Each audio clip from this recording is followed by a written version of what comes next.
De nueva cuenta con un video y obviamente con un tema.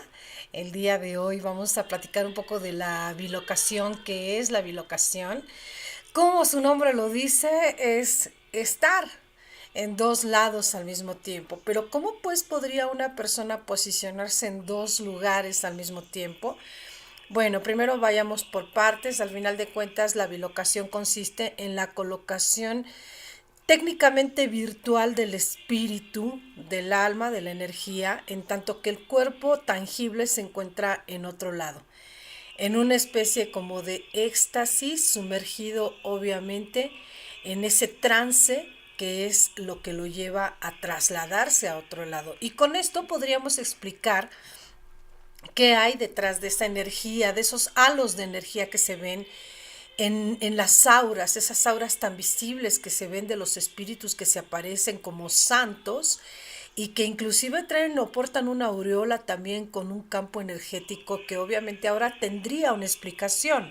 La explicación sería la energía corporal, el aura que se está trasladando y que es la que tiene la fuerza de posicionarse en esa bilocación, en tanto que el cuerpo inerte se encuentra de forma tangible en un lugar que podría ser muy distante, tan distante como un continente completo, es decir, al otro lado de la Tierra.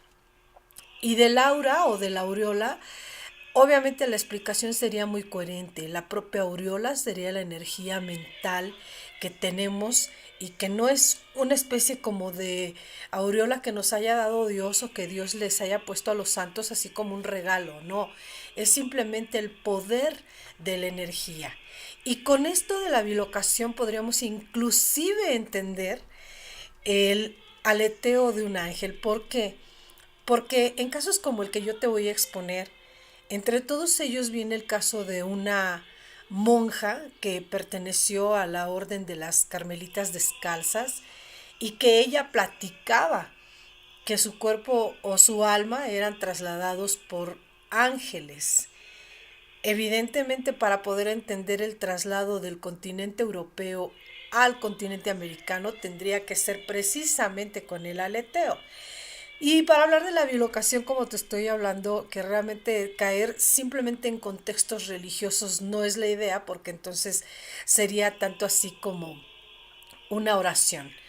Estamos hablando de la bilocación como un descubrimiento científico que aparte de todo está comprobado y aparece como algo que fue experimentado por varias personalidades y personalidades que iremos narrando y queremos complementando, tal vez no con sus hazañas, pero sí tal vez pensar el por qué estas personalidades estuvieron en dos lugares a la vez y hay testigos presenciales de haberlos visto en un lugar en tanto que esa persona realmente se encontraba en otro.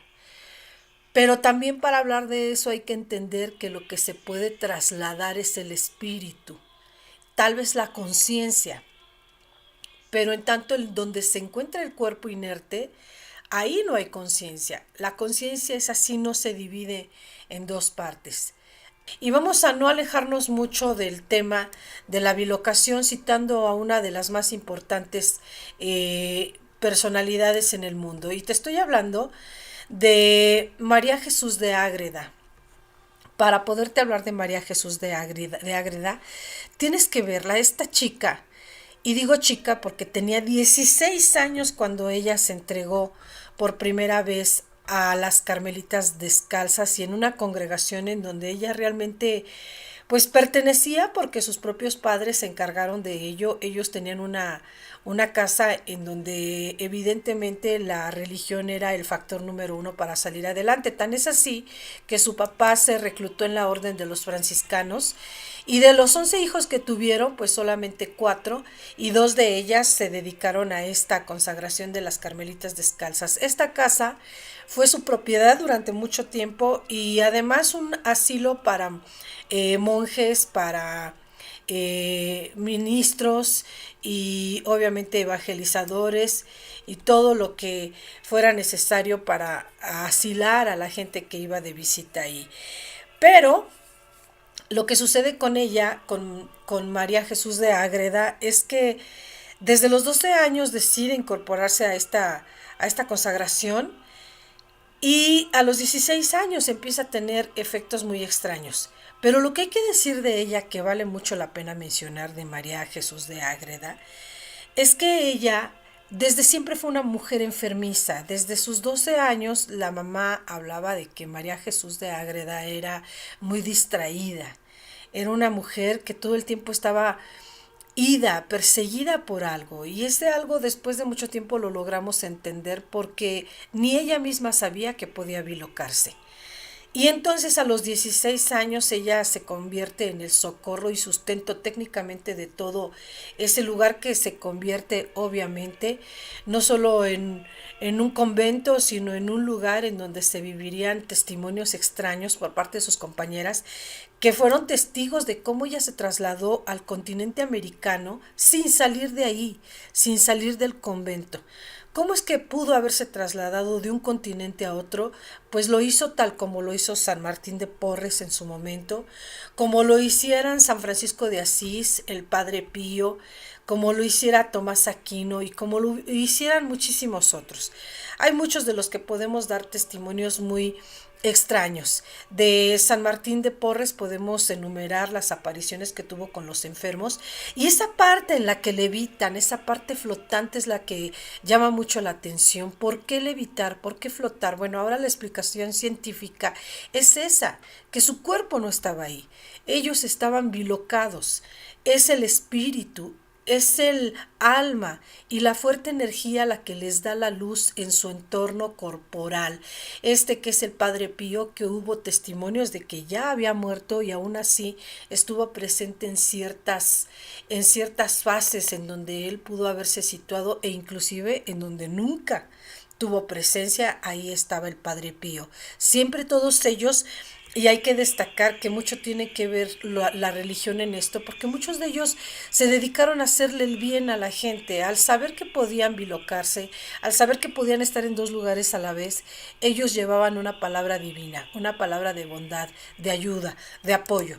Y sin alejarnos mucho más de la historia de María Jesús de Ágreda, que es una mujer que desde pequeña fue muy enfermiza y tal vez a lo mejor el estar vinculada a la muerte constantemente fuera lo que le diera esa bilocación. ¿Tú qué crees? ¿Que sería primero la bilocación y después que ella lo entendiera o que tal vez de tantas enfermedades y desnutrición que tenía pudiera desarrollar esa bilocación? Es que además en el convento ellas llegaban a consumir, a comer solamente un pan al día. Entonces el desgaste físico de todas las monjas era, bueno, pues bastante.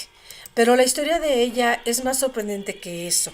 Fue acusada de inquisidora. Inclusive hay que mencionar que ella relata un libro que se llama así, La mística ciudad de Dios.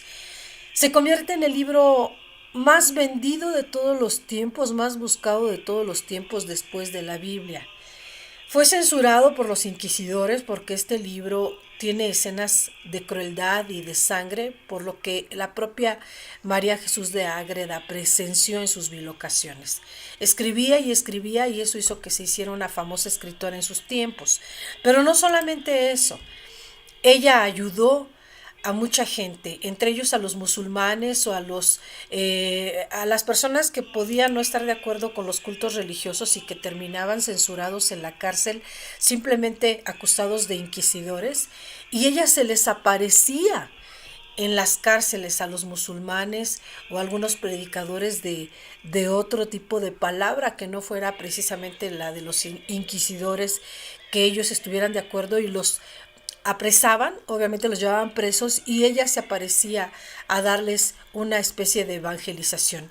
María Jesús de Ágreda muere muy joven, evidentemente por los problemas de salud que ya venía arrastrando y aparte de todo porque ella pues realmente nunca estuvo sana. Se dice que apareció en su vida un hombre, que ves ahí, es un hombre que realmente tiene mucho que ver en la historia de María Jesús de Ágreda y se trata de Felipe IV. ¿Quién es él? Él es el rey de España, un hombre que en su momento empoderado trató de ganar territorio inclusive entre los catalanes Y es precisamente lo que platica la historia, que en uno de los paseos que dio este hombre a las tierras catalanas, pasó frente al convento donde se situaba la famosa Dama Azul, y él cuando se entera que está ahí quiere conocerla y sí, se lleva la sorpresa de encontrarse con una mujer con ojos muy hundidos, con ojeras muy marcadas, pálida, decía él en uno de sus escritos, tan pálida que no se podía ni siquiera imaginar que podría sostenerse viva, muy delgada, pero con una luz radiante, algo extraño que figuraba en el esquema de su comportamiento de María Jesús de Ágreda. El resultado es que se hicieron grandes amigos, y no solamente se hicieron grandes amigos, sino que a la vez también esa amistad duró 20 años, 20 años en estarse escribiendo cartas uno al otro, en una correspondencia total. Y tanta confianza logró tener María Jesús de Ágreda sobre Felipe IV, que cuando fallece la esposa de Felipe IV, la esposa, ya después de mucho tiempo de fallecida, se contacta con la propia María Jesús de Ágreda y le da ciertos testimonios y le da ciertos argumentos para que él se los ejemplifique a María Jesús de Ágreda.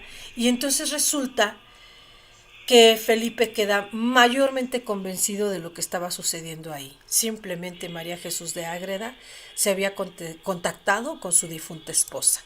Y es que el testimonio de la bilocación puede hacer tanto como inclusive pensar en que después de muertos queden en una especie de limbo o de paisaje espiritual en el que ellos puedan todavía, tal vez, ¿por qué no?, estar divagando. Y es que ese testimonio que da Felipe IV durante 20 años fue tan intenso y tan fuerte que su política fue asesorada por ella misma. De la bilocación tenemos tanto que platicar, esa esencia de entrar en éxtasis y de que en un trance te puedas llevar total y completamente a otro lugar, a otro continente, como le sucedía a ella, a María Jesús de Ágreda, que cuentan sus compañeras que la vieron flotar, pero no una levitación como la que tú y yo nos imaginamos, simplemente de pronto, cuando no la podían sacar del trance, de pronto veían que sus pies no estaban colocados en el piso, la veían técnicamente flotando en una forma muy breve, pero eso les costaba trabajo a ellas para poderla regresar a su momento real. Y es que la historia es muy intensa. He ahí el convento de las hermanitas, obviamente todas vestidas de azul. Es decir, ¿qué sucedió ahí? Que María Jesús de Ágreda se trasladaba en una constante a América Latina. ¿Cómo? Sin salir del convento, cuentan los testimonios de los humanos en Texas, en Nuevo México y obviamente la Arquidiócesis de México, por parte de los franciscanos, que María Jesús de Ágreda se presentaba como una mujer vestida de azul. De hecho, los humanos, que ella los mencionaba así, era una cantidad de población impresionante, para muchos de ellos conocidos como los indios. Y esta gente se acerca a la arquidiócesis americana para decirle que por favor quieren ser evangelizados. Pero no era uno, no eran dos, eran mujeres, madres, niños, hombres, una población completa de buscando ser evangelizados. Y todos argumentaban lo mismo. La mujer vestida de azul, la dama azul. Se les aparecía una mujer vestida de azul y les daba la palabra de Dios, y entonces ellos le pusieron ese nombre, la dama azul. Y los humanos eran eso, eran gente de trabajo, eran jornaleros, era gente que se dedicaba a labrar tierra, o mar inclusive, algunos pescadores de supervivencia y cosas que sabemos que evidentemente eran importantes para todos ellos. Y entonces viene la evangelización. Pero ¿cómo podrían ellos estar conectados con una evangelización si nadie los ilustraba? Y llega de pronto en aparición una mujer vestida de azul y les empieza a ilustrar sobre el mundo, les empieza a dar idea de cómo existe un Dios para que ellos puedan tener una fe y una espiritualidad, pero nunca se acercaron a ella para ver si era una mujer real. Solamente sabían que existía una dama azul. Ese fue el testimonio crucial que recibieron algunos de los párrocos en Nuevo México para llevar la historia a España y para poder constatar que en América estaban recibiendo la palabra de la Dama Azul y con las características específicas de María Jesús de Ágreda, con esas características. Y justo así, para poder comprobar por qué María Jesús de Ágreda se trasladaba y quedaba en trance por horas y horas y horas. Ahora te explicarás o te preguntarás también, ¿por qué quedaba en trance María Jesús de Ágreda? Bueno, pues hay que aquilatar el cambio de horario, la diferencia de horas, que en tanto para ellos estaba llegando la noche, acá en el continente americano estaba llegando el día. Y obviamente estás hablando de una mujer que pues no dormía, pasaba grandes horas orando, y aparte de sus oraciones, el ayuno, y aparte del ayuno, la bilocación y el estar en trance, pues rotundamente un desgaste tan fuerte que hizo que María Jesús de Ágreda muriera bastante joven. Y obviamente pues dando lugar y pie a que ella se encuentra ahí todavía, su cuerpo inerte, en ese lugar, en esas tierras, y este es el tema de la bilocación. Y solamente para pues pensar en que si tú lo has sentido que de pronto tu alma o tu cuerpo pudiera desprenderse mientras duermes, ¿por qué no? Tal vez algunos de nosotros haya sentido, no en forma de déjà vu, sino simplemente que estás en un lugar o conoces un lugar o has estado en un lugar en donde